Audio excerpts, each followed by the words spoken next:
A darkness lies behind us, and we believe that there we shall find light. Just imagine that for a second. Imagine walking for literal generations. You're leaving behind this shadowed, completely forgotten past in the east. You're crossing these massive, impossible mountain ranges, and finally, you step into a pristine, completely unknown land, right? That was the desperate, but honestly incredibly hopeful mindset of the very first men to arrive in Beleriand. They were looking for salvation, but man, what they actually found would change the course of history forever. So let's just dive right into it. Welcome to this explainer on the absolutely epic history of the coming of men into the West. Today we're exploring a massive foundational moment in the history of Middle-earth, the arrival of the Edain. And look, this isn't just your standard story of migration, no way. It is a crazy tale of first contact, dark deception, unbelievable survival, and this faithful alliance between mortals and immortals that would literally shake the foundations of the world. Here's our roadmap for the journey today. We'll start with discovery in the wild, move on to the Great Migration West, then look at how Morgoth sows fear and doubt. After that, we'll cover the valor of Haleth, break down the three houses of men, and wrap things up with the fate of mortals. All right, jumping into part one, discovery in the wild, focusing on that very first contact in Osriand. So picture the setting. We're in the north of Osriand during this period known as the Long Peace. This is, over 300 years after the Noldoran elves had returned to Beleriand.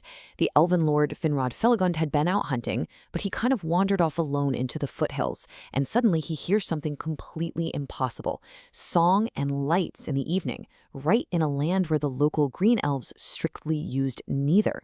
So he looks down into a camp, and he doesn't find orcs, but this strange, brand new people sleeping. Finrod quietly walks among them, picks up this rough, rude harp left by their chieftain Bëor, and just begins to play. When the men woke up, they didn't speak, they didn't even move. They literally thought they were in a dream. Finrod's song gave them these clear, incredibly beautiful visions of the creation of the world and the bliss of the West. Talk about a magical first contact, right? Because of this incredibly mesmerizing encounter, the men actually gave Finrod a new name. They called him Nam, which means wisdom in their language, and they called his people the Namen, the wise. In fact, these men initially believed Finrod was actually one of the Valar, the literal gods of the West that they had only heard rumors about. Finrod ended up staying with them, and he easily learned their language by reading their surface thoughts, just a neat little elven trick there, and taught them true knowledge. This sparked this intense, lifelong friendship, and from that day on, Bëor's people were just fiercely loyal to Finrod's house.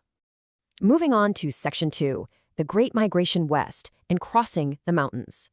You see, Bëor's people were really just the beginning. He told Finrod that many other men of like mind were close behind, also trying desperately to escape the darkness of the east. This timeline kind of lays out how that mass arrival unfolded. First, acting on Finrod's advice, Bëor's people crossed the river and settled in a land called Estolad, which means the encampment. Soon after that, a second group, the Halidin, arrived, but they immediately ran into hostility from the local green elves, who absolutely hated strangers and despised men for, chopping down trees. So the Halidin turned north to find some peace. Then the very next year, a massive third group arrives, led by Merrick. Now they were a tall, highly organized, and warlike host. Hearing about the fertile lands where Bëor's folk were living, Merrick's people marched right down and settled near them, forming this great, lasting friendship. So a really crucial point here is understanding exactly who it is we're talking about. In the lore of Valinor, men were generically called the Atani, the second people. But over in the Elven speech of Beleriand, this word became Edain. Over time, this term wasn't just thrown around for any humans. It actually became this exclusive title of honor, reserved only for these three specific westward marching kindreds who became the beloved elf friends. Which brings us to Section 3. Morgoth sows fear and doubt. Let's see how the Shadow of the North reacts. Well, this growing alliance absolutely terrified the Dark Lord Morgoth.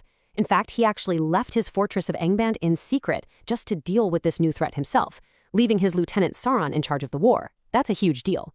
Morgoth's school here was simple: corrupt and destroy. He sent spies among the Edain and Estolad to spread fear and lies. During this huge assembly of men, a voice, which seemingly belonged to a man named Amlok, stood up and delivered a really chilling speech. He told them the elves were lying. He claimed the sea has no shore and that there is absolutely no light in the west. He argued that the elves were just greedy for wealth, digging in the earth and stirring up the wrath of the Dark Lord for no reason. His final pitch? Just let the orcs have their realm, and men can have theirs in peace. And man, this psychological warfare was highly effective.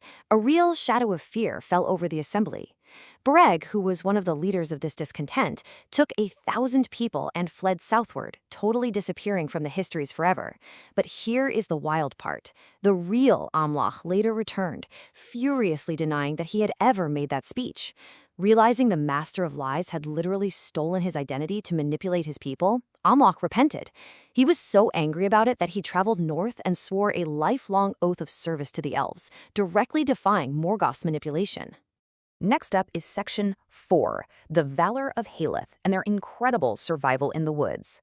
So, while all that intense political drama was happening in Estelad, Morgoth launched a direct, totally brutal attack on the second group of men, and this story brilliantly illustrates the sheer resilience of these people.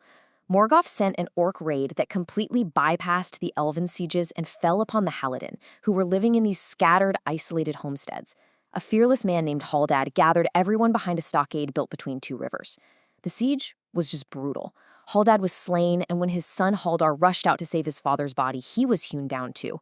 All hope seemed lost, right? But then Haldad's daughter, Haleth, stepped up. She was a woman of incredible heart and strength, and she managed to hold her desperate, starving people together for 7 long days. Literally, just as the orcs finally breached the walls, elven trumpets sounded. The elf lord Carenthier arrived with his army and drove the orcs straight into the rivers. Carenthier was just so impressed by their valor that he actually offered them free lands and protection.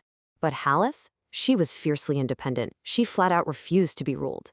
Instead, she led her traumatized people on this brutal, perilous journey westward until they finally reached the forest of Brithil. But the Elven-king Fingal claimed that forest and tried to deny her entry. Thankfully, Finrod intervened and secured her the land, but on one condition. She had to guard the river crossings against orcs.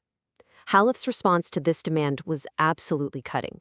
She said, "If the king of Doriath fears a friendship between Haleth and those who have devoured her kin, then the thoughts of the Eldar are strange to men." What a line. She lived completely free in Brithil until she died, becoming a legendary leader of her people. All right, moving into Section 5, the 3 houses of men and their role as allies of the Eldar. Over time, the elf kings kind of realized it just wasn't practical for elves and men to live completely intermingled. So they set apart specific regions where men could live freely under their own chieftains, serving as really vital allies in the war against Morgoth. The Edain officially became 3 distinct houses. First, you've got the House of Hador. They were tall, yellow-haired, quick to anger and quick to laughter, and they settled in the northern region of Dor-Lomin. Second was the House of Bëor. Dark-haired, intellectually eager, and possessing a long memory. They were actually the most similar to the Noldoran elves, and they settled in Dorthonion. Finally, the people of Haleth, shorter in stature, solitary woodland wanderers who really just kept to themselves in the forest of Brithil. Now, why does all this detailed lineage even matter? Well, the main thing you should take away from this is that these aren't just random tribes. The Edain learned vast wisdom and skill from the elves, far, far surpassing all the other humans left in the East.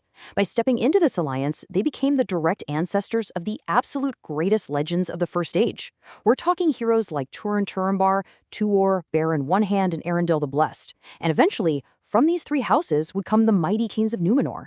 Their strength, combined with the elves, is literally what kept Morgoth contained for generations. Which brings us to our final section, the fate of mortals, and the concept of the death of weariness. Look, despite all their shared battles and really deep friendships, there was this fundamental, pretty tragic difference between the 2 races. The elves were immortal. They were unfading. I mean, sure, they could be killed in battle, but they had absolutely zero biological concept of dying from old age. But then, Bëor the Old, the very same chieftain who first heard Finrod's harp, died. He was 93 years old. He wasn't wounded, he wasn't grieving, he simply succumbed to age, passing away peacefully and willingly. The elves were absolutely stunned. They didn't know what to make of it. They called it the death of weariness.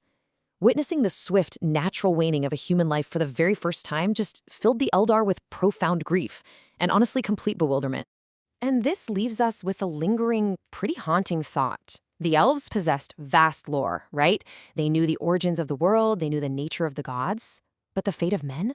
That was completely missing from their knowledge. When a mortal dies of that weariness, where exactly do they go? What is the ultimate unwritten destiny of mankind beyond the physical circles of the world? It was a total mystery to the greatest elven lords back then, and honestly, it remains one of the most profound, enduring questions in all of Middle-earth. So what do you think lies beyond?